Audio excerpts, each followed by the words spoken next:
वाडा तालुक्यात मोठ्या प्रमाणात खैर जातींच्या झाडाची तोड होऊन मोठ्या प्रमाणात तस्करी होत असल्याची बाब समोर आली आहे।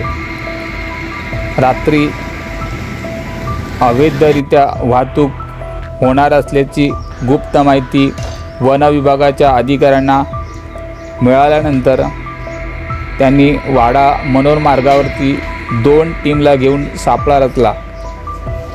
या कारवाईमध्ये आयसर टेम्पो, स्विफ्ट गाडी एकूण पूर्ण मुद्देमालासह एकूण 10 ते 11 लाखाचा मुद्देमाल जप्त करण्यात आला आहे।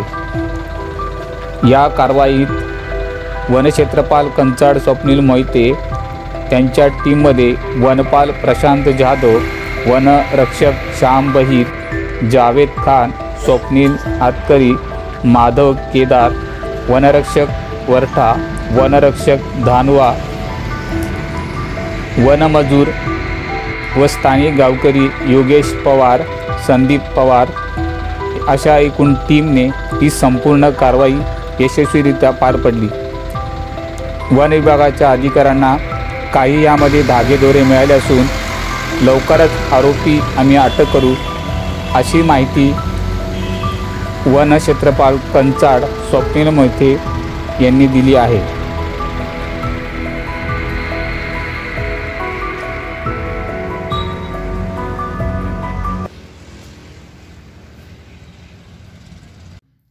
तर आज पहाटे आमच्या कंचाड टीमला अवैध खैराची वाहतूक होत असल्याची गुप्त माहिती समजली होती। तर त्याप्रमाणे आमच्या टीमने पूर्ण कारवाई करून एक आयसर स्विफ्ट गाडी आणि त्यासोबतच खैर माल जप्त केलेला आहे। टोटल 10 ते 11 लाखाचा मुद्देमाल आम्ही त्यामध्ये जप्त केलेला आहे एकूण, आणि तो सर्व आम्ही सरकार जमा केलेला आहे।